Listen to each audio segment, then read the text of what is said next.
Laura Brand was ready to meet one of America's most sadistic serial killers at San Quentin State Prison. It was 2015 and by then, the criminologist had been corresponding with Lawrence Bittaker, one half of the Toolbox Killers duo, since the previous year in 2014. Her interviews with Bittaker are now the subject of a true crime documentary currently available for streaming on Peacock titled The Tool. The special features personal accounts from survivors and family members, as well as Tracy Whitney, Bittaker's next-door neighbor. "These were very sweet, young girls, just like anybody's daughter," said Brand.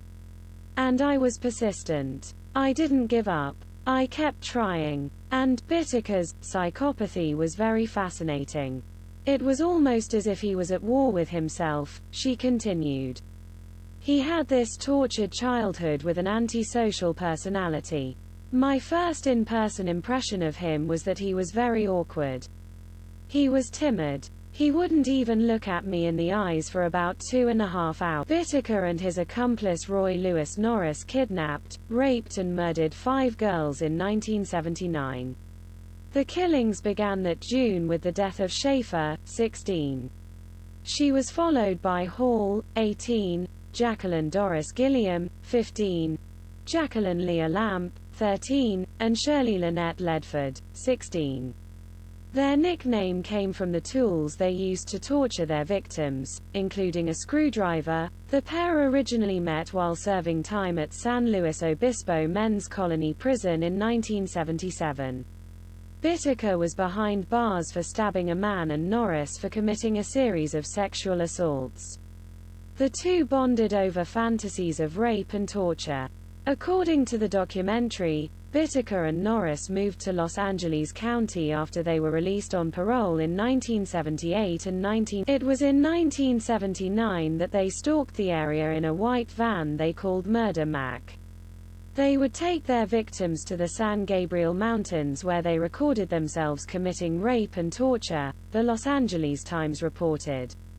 The special noted that the Toolbox Killers were eventually caught that year after Norris bragged about the murders to a friend who then came forward. "I think Bittaker went through his life alone and full of rage, especially towards his mother," said Brand. "He had a lot of anger towards women. I don't think he ever had any sense of family, ever." The documentary noted that the pair's final victim proved to be instrumental in ensuring that they would be put behind bars for certain. According to court documents, the men picked up Ledford, who was hitchhiking home from her job, on Halloween. They drove to a secluded area and recorded themselves brutally assaulting Ledford. The tape recording has never been released to the public and it is so horrific that jurors were "I only heard a 32-second clip of the Ledford tapes and it felt like somebody was reaching inside of me and squeezing my insides," Brand admitted. "It was gut-wrenching. I was sick just from those mere seconds. This was a severe case of torture even for serial." Brand claimed that Bittaker had even more horrific plans before finally getting caught. He was going to buy acid to burn out the eardrums and eye sockets of his next victims, she said. He was going to build an underground compound to hold girls and torture them. And he believed he had the brains to pull this off. Norris testified against Bittaker after pleading guilty to all charges in exchange for prosecutors not seeking the death penalty against him. Our Los Angeles County jury convicted Bittaker of 5 counts of murder, 5 counts of kidnapping as well as other charges including criminal conspiracy, rape, oral copulation, sodomy and being an ex-felon in possession of a firearm. He was sentenced to death on March 22, 1981. Norris was sentenced to a term of 45 years to life. Due to various legal challenges and court decisions, California has not executed anyone in years. In 2019, Democratic Governor Gavin Newsom declared a moratorium on executions for as long as he is in office. That year, Bittaker died of natural causes at age 79. Norris passed away a year later. Brand alleged that Bittaker expressed remorse during their last interview, which took place 3 weeks before his death. "I think it all sunk in right before his death," she said. "But I was really worried and scared because I still wanted to search for the missing girls.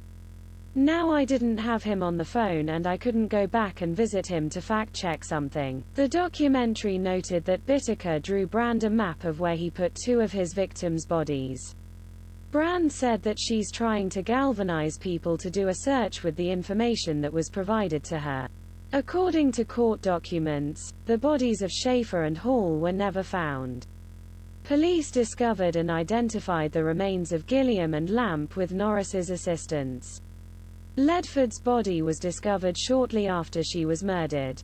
Brand said she hopes the documentary will show audiences a whole different aspect into psychopathy. "I'm really grateful that I was able to bring light to the stories of the victims," she said. "With these interviews that I was able to provide, I really wanted to showcase that Cindy and Andrea are still missing. They're still out there. And it's heartbreaking. We just want closure for the family."